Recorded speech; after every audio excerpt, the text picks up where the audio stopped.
So I don't know about you or your friends. I have some friends who, they're just really hard to follow.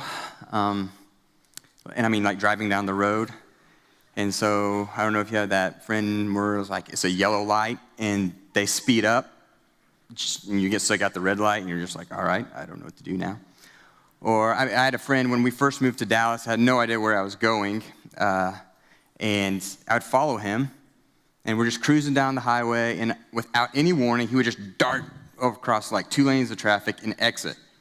And I couldn't get over. And so there I am, just lost. And the point is, it's not always easy to follow, and it's really not easy to follow when the person you're following is reckless or careless, right? And sometimes God appears to be a little reckless and a little careless when he's leading us.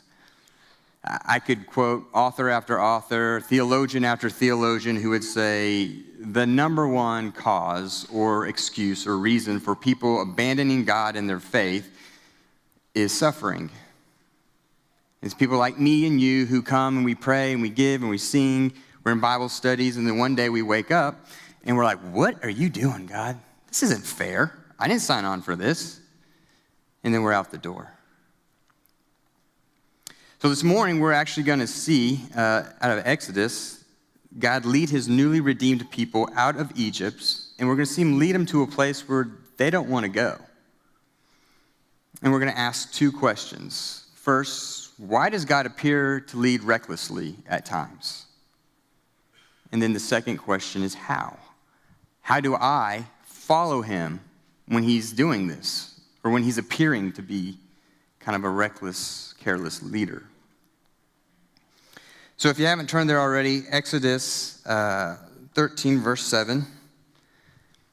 And the word Exodus is a Greek compound word. I don't know why it's Greek, because it's a Hebrew book, but anyway, it's Greek. And it means out and way, ekhodos, outway. It's the outway, or the way out.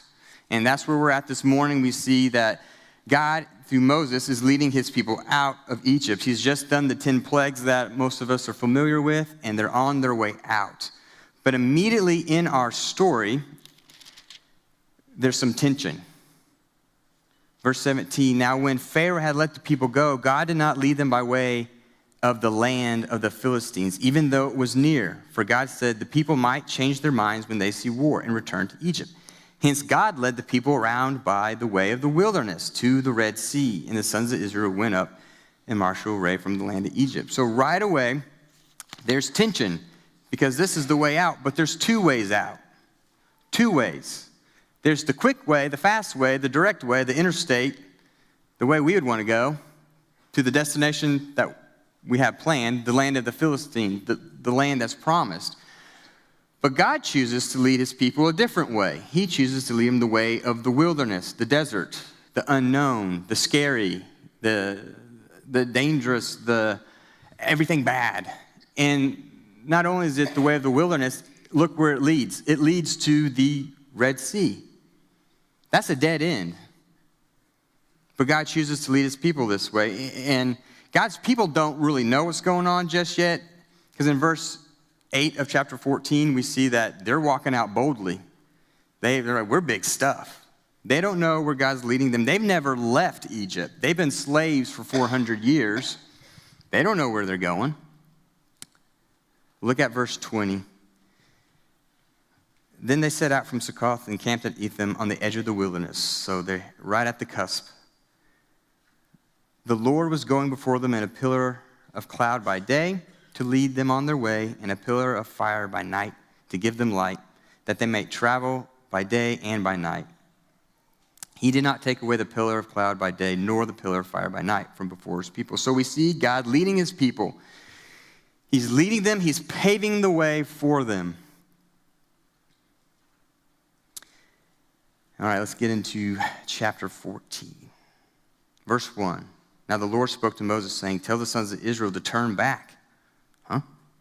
Turn around? Turn back and camp at Pi-hahiroth between Megol and the sea. You will camp in front of Baal-Zephon, opposite by the sea. So here they go out, and then all of a sudden God's like, turn around. The word turn around in Hebrew means shuv. It means turn around and take another way. and then camp by the sea. Verse 3, for Pharaoh will say of the sons of Israel, they are wandering aimlessly in the land. The wilderness has shut them in. Thus I will harden Pharaoh's heart, and he will chase after them. And I will be honored through Pharaoh and all his army, and the Egyptians will know that I am the Lord. So God has got his people, they're going out, and then he turns them around, and then he puts them down in camp. And it makes it look, the word wonder is actually a word for confusion. They look confused. They're just kind of just wandering around out there. And God says, I'm doing this so I can use them as bait. My people they're going to be bait. And I'm going to fish Pharaoh out to chase after them. Now, if Israel knew they were being used as bait, they probably wouldn't like that. But that's what God's doing. And he says, thus I will harden Pharaoh's heart, and he will chase after them, and I will be honored through Pharaoh and all his army, and the Egyptians will know that I am the Lord. So if you're the kind of person that likes to mark in their Bible, underline, I will be honored through Pharaoh, and circle the word know. The Egyptians will know that I am the Lord. Verse 5, when the king of Egypt was told that the people fled, Pharaoh and his servants had change of heart toward the people, and they said, what is this we've done? We just lost our help. Let's go after them. So he gets his chariot army ready in verses 6 and 7, and he goes out. And then verse 8, the Lord hardened Pharaoh's heart, king of Egypt, and he chased after the sons of Israel. The sons of Israel were going out boldly. And the word boldly in Hebrew is high-handed. And it has the idea of like this sinful arrogance. Like, I'm better than you. I'm big stuff. But really you're not. And so they're going out high-handed. They think they're big stuff, but they have no idea that God is leading them down a path that they really probably don't want to go, down a path that leads to a dead end and no options. For 400 years, the generations before them have been enslaved and beaten and oppressed. And then here, this generation just walks right on out with Israel's gold, if you read the story leading up to this. So they think they're pretty big stuff. They have no idea that they're bait. Verse 9.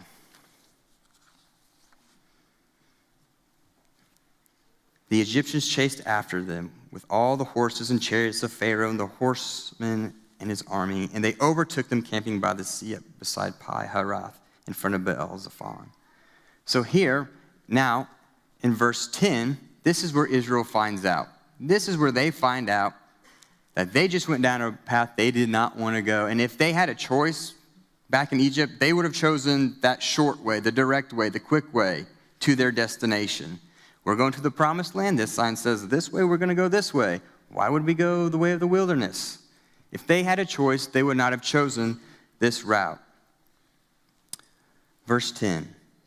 As Pharaoh drew near, the sons of Israel looked, and behold, the Egyptians were marching after them, and they became frightened. The sons of Israel cried out to God. And this is kind of what we do, right? Things go bad, we cry out to God. It's a perfect response. That's how we should act. But when God doesn't give us the answer right away, or the cure right away, or his timing is not our timing, we get a little frustrated, don't we? And we want him to do something now. And so verse 11 says that they said to Moses, is it because there are no graves in Egypt that you have taken us away to die in the wilderness? Why have you dealt this way, bringing us out of Egypt? And there's the age-old question, why? Why, God? Why have you done this? Why have you brought us out here to die? And it's a perfectly okay question to ask in times of trial or suffering. Why? That's okay. We're asking it today. I think I clicked. Yeah, there it is. Why does God appear to lead so recklessly? But what's not okay is when we don't get the answer we want or the response we want, to rebel. And that's what Israel does here in 11 and 12. Psalm 106 verse 7 says that they actually rebel here at the sea. Verse 12. Is this not the word that we spoke to you back in Egypt, saying, leave us alone that we may serve the Egyptians? For it would have been better for us to serve the Egyptians than to die in the wilderness. And I think some of us can relate to this. I mean, has there been a situation or a season in life where you look up one day and you think, what are you doing? Why have you brought me here? Why am I here? What are you doing right now, God? And so there's some anger there sometimes. With me, sometimes there's a lot of anger. Years ago, I was talking with this person, and I'm actually a really laid-back guy. I'm really cool. Like, I don't get upset. It's really hard to get under my skin. People have been saying stuff, staring at my leg, whatever, my whole life. I'm like, whatever. So it's really hard for me to kind of lose my cool, but there's been some instances in my life where I just went bonkers, like just off the wall. And I was talking with this person. I was like, I don't know why I do that. Because for the most part, I don't go berserk, you know? And this person said, the times that you went bonkers is because you were really scared leading up to that. And I thought, that's right. Looking back on these times where I just kind of lost my cool, there's all these moments leading up where I just was terrified about something. And then I just lost it. The best way I can kind of picture it is, I don't know about you, have you ever seen like a kid run out in the road and the mom or dad like grabs them, like dislocates their arm, brings them back, and is like just scolding them and yelling at them? When I was younger, I used to think, what are you doing? The kid's all right. No car was coming by. Everything's fine. Move on. You're crazy. And then I became a parent. And this last summer, we lost Eli on vacation. Don't worry, we found him. But the day before, we walked around this corner, and Eli, he's playing hide and seek, so he goes behind the corner, and we're like, Eli, come on. He's like, okay. Well, this day, we go around the corner, and Eli's playing hide and seek, and we're like, Eli, come on. And he doesn't come on. And we're just kind of like, and I'm a little bit ahead of Heidi, and Heidi's just like, Eli, come on.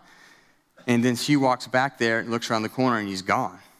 And Heidi says, I don't see her. I just hear her yell, he's gone. And so I'm like, okay, this isn't good. So we split up, and we're in this like outdoor, indoor type resort thingy. And I'm like, you go that way, I'll go this way. So we're going down these long hallways, and I'm asking every housekeeper, have you seen a 3-year-old boy, blonde hair, running through here? And they're like, no. And these are just straight hallways. Like you can see to the end. So you would see. It's not like he's darting in and out of things. And so every hallway, every housekeeper, no. And every no I heard, I got more and more terrified. And then I'm thinking, what if somebody opened the door, grabbed him, shut it, and then it has him? And I don't know out of hundreds of rooms where he's at. And I start flipping out. And I'm like shaking. I'm kind of getting mad right now talking about it, or I don't know. And I'm like, I'm going to kick in every door in this resort, and I'm going to find him. I'm like, I'm getting mad. I'm about to Hulk smash something. And then thankfully Heidi found him. And I'd like to say I was like this really cool, laid-back dad when we got back to the room and made the most of a very teachable moment, but I was hot, and I was just spitting words at him, and Eli probably had no idea what I was saying. Had no clue what words were coming out of my mouth, but I was mad because I had been so scared. And oftentimes we get angry at God because oftentimes following him, he leads us to a place or places that are scary. And when we get scared and we don't get the answers we want, we get angry and we want answers, we want solutions, we want the problem fixed in our time. And then sometimes we rebel. Cancer is scary. A marriage that looks nothing like you thought it would when he got down on one knee and proposed to you is scary. Dealing with depression and these inner demons, and some days waking up feeling like you just don't have any life in you, that is scary. Losing a job and wondering how you're going to pay bills and take care of your family, that's scary. The sons of Israel are terrified. They believe not only are their 3-year-old sons going to be kidnapped by the Egyptians, but they themselves are going to die right there on the shoreline. They are terrified. And again, Psalm 106 says that they rebelled right there. So Israel, what happened was they turned their eyes from God and looked at the Egyptians, and they became fearfully faithless. It says back in verse 10 that they looked. It actually says they lifted their eyes, and when they saw Egypt marching after them, coming with their horses, speeding towards them with their back to the sea, they flipped out. They went berserk. They got mad. And they cried out to God and didn't get the answer they wanted. And it says they rebelled in Psalms. But look at verse 13. Look how Moses helps Israel refocus. But Moses said to the people, "Do not fear, stand by and see the salvation of the Lord, which he will accomplish for you today. For the Egyptians whom you have seen today, you will never see again." And the way it's written is, it says stand by. It means fix yourself. Stop moving. Stay still. And it's either a purpose or a result in Hebrew. It doesn't matter. But either if it's a purpose, it means stop moving, stay still, so that, for the purpose that you will see the salvation of God. Or it's saying, slow down, stop, station yourself, because you will miss seeing the salvation if you don't stop moving. If you don't stop trying to fix your families, fix your career, fix your reputation, if you don't just stop and look to God, you're going to miss him do something awesome.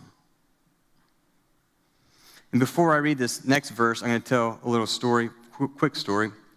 I do multiple youth Bible studies in the morning, and Friday mornings I do a youth Bible study for the middle school. And I'm taking some middle school kids to school Friday, and one of them, Zayden, he wanted a shout out from the pulpit. So Zayden, if you're here, there you go. There he is. I told you I'd use you in a sermon. But the other was Jordy, and Jordy's in the back, and Jordy, we're just talking about Bible verses. What are our favorite Bible verses, and sharing them with friends and stuff like that. And she's like, one of my favorite Bible verses is Exodus 14:14. And being the great pastor I am, I said, what in the world is Exodus 14:14? And she read it to me. It says, the Lord will fight for you while you keep silent. And I said, why is that your favorite Bible verse? And I don't know if you know Jordy, she's got this sweet, soft voice. And she says, well, sometimes I get scared. And I don't know what to say, and I don't know what to do. And I go to this verse. That's faithfulness. When so many of us get scared, we become fearfully faithless. We start freaking out, trying to fix the problem, trying to gain some sense of control of the problem. And what we need to do is refocus back on who God is and what his word says, and remain faithful. Now, I don't care if you're a middle schooler like Jordy, or if you have a middle schooler, or if you wish you were back in middle school. We all get scared. Times of trial come, and in these times of desperation, sometimes we just end up doing all the wrong things, or out of desperation, we end up just saying all the wrong things. And what God is telling us, what Moses tells his people is, stop fearing, stop freaking out, be still, and know that I'm God. Psalm 46:10 is, be still and know that I am God. Actually says, stop fighting and know that I am God. Stop fighting and know I'm God.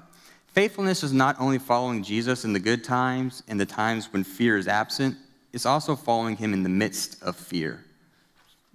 Continuing in faithfulness as disciples of Jesus, people who put their faith in Jesus for eternal life and saying, I want my life to count, I want to be faithful, means that there are times in the midst of fear that we have to continue to follow. So verse 15, I am so late. I blame myself for reading such a long passage. Verse 15, we're gonna go now. So they're crying out, and God says, march. It actually says go forth, but it says march. Where are they gonna march? You're gonna march straight into the enemy, or you're gonna march into the sea? There's nowhere to go. But God says, don't worry, I'm here. I haven't brought you out here for nothing. I have a plan. That's verse 16.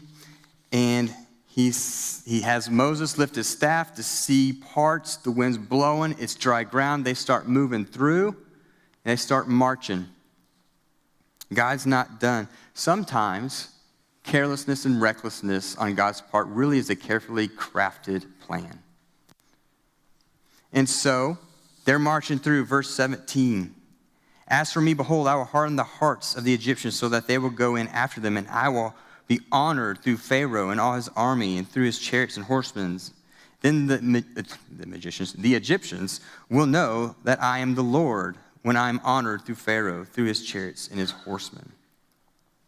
Again, underline, I will be honored through Pharaoh. And the Egyptians will know that I am the Lord when I am honored through Pharaoh. There's a connection here between God honoring or revealing or glorifying himself and people knowing who he is.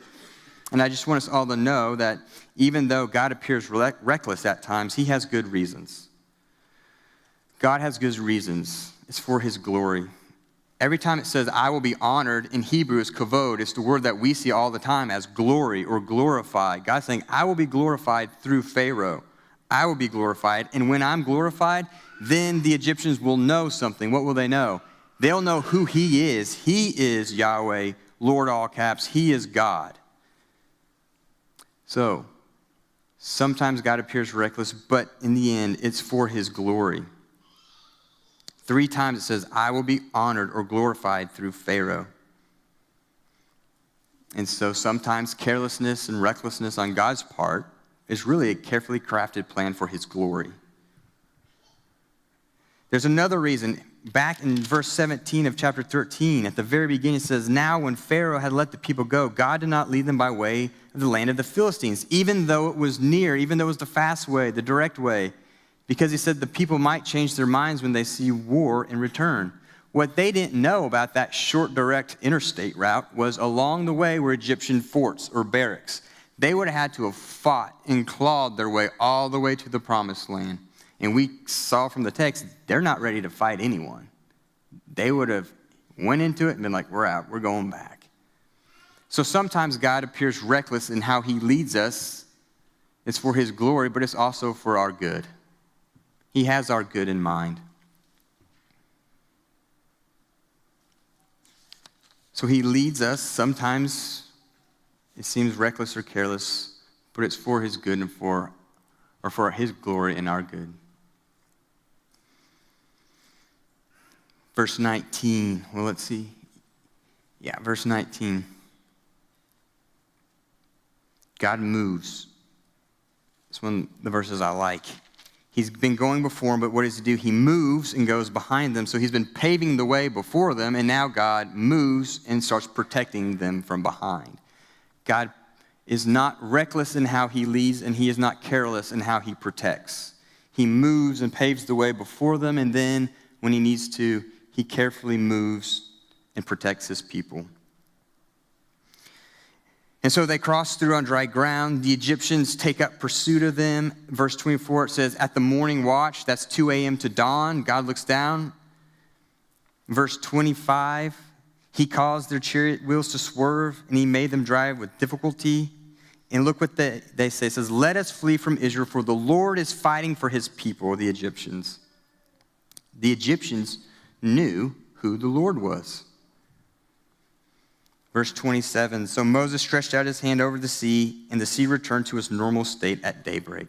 And on down to verse 30 and 31. Thus the Lord saved Israel that day from the hand of the Egyptians, and Israel saw the Egyptians dead on the seashore. When Israel saw the great power which the Lord had used against the Egyptians, the people feared the Lord, and they believed in the Lord and in his servant. So here's the question, the key question we're asking. How do we follow Jesus when he's leading us where we don't want to go? Because it happens. If it hasn't happened, it will happen. If you want to be a disciple and you want to follow Jesus and say, I don't want it to be about my life, I want it to be about his life, it's going to happen. He's going to lead you sometimes, some places where you don't want to go. The Bible answer is Hebrews 12:2. Fixing our eyes on Jesus, the author and perfecter of our faith. So we fix our eyes on Jesus. But the truth is, it's really hard to keep our eyes fixed on Jesus when cancer comes, or when you lose your job, or when life gets messy, when the job gets stressful. It's really hard to keep our eyes fixed on Jesus. But the key to following Jesus in those scary times is having the humility to refocus. You look back at verse 10, you see what happened was the Israelites saw the Egyptians. They turned their focus off of God, who had just done amazing things through 10 plagues. And here they are having forgot that, and now they're freaking out about the Egyptians coming. But Moses helps them refocus on what's true and the fact that their God fights for them. So he says, hey, don't miss this truth. Don't miss what's about to happen. Stop moving, stop fighting, stop trying to manipulate, stop trying to gain control of your life, stop trying to wiggle your way out, stop texting, stop calling, whatever it is you're trying to do to gain a sense of control, stop it so that you will not miss what God is about to do. Because what God is about to do here, people are going to talk about for the rest of time. It's so awesome. What God is about to do, people are going to debate for the rest of time because it's so awesome. Without seeing God split a sea in half and a whole nation go through, it's really hard to believe without seeing. And so he's telling his people, stop, be still, so you can refocus and see the awesome power of your God. And that verb to see shows up again in the last two verses. It says that they saw their enemy defeated and they saw the great power of God. So I'm going to ask Stephen to come up as we close out. So we follow Jesus when he's leading us where we don't want to go because we believe that he is going to do awesome things through us for his glory and for our good. That's why we follow him when it gets hard. That's why we follow him when we don't want to keep going. Because it's for his glory and it's for our good.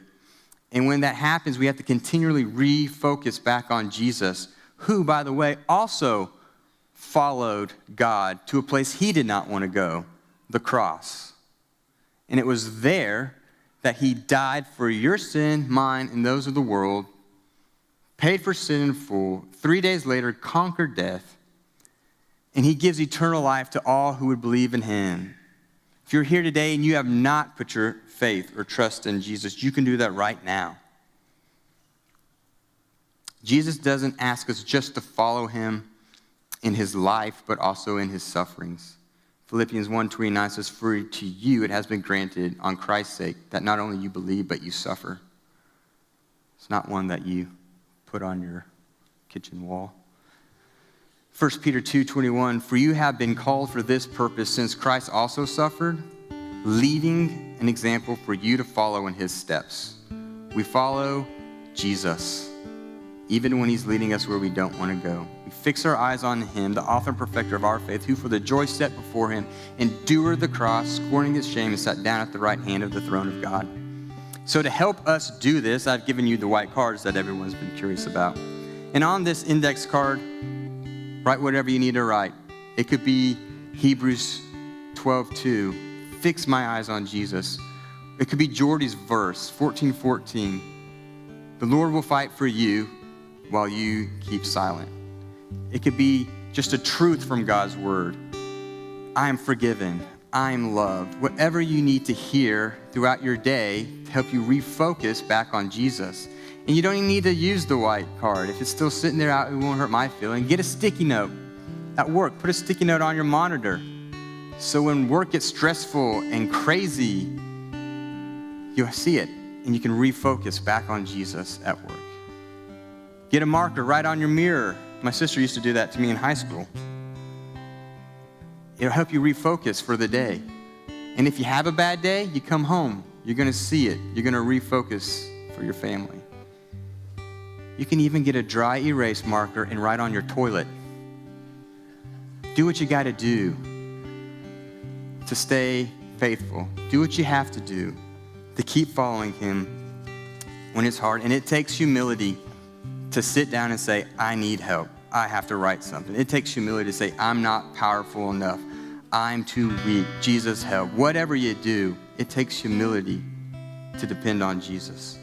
So when the day comes when we find that Jesus is leading us where we don't want to go, let's have the humility to refocus on our God who does awesome works through us for his glory and for our good.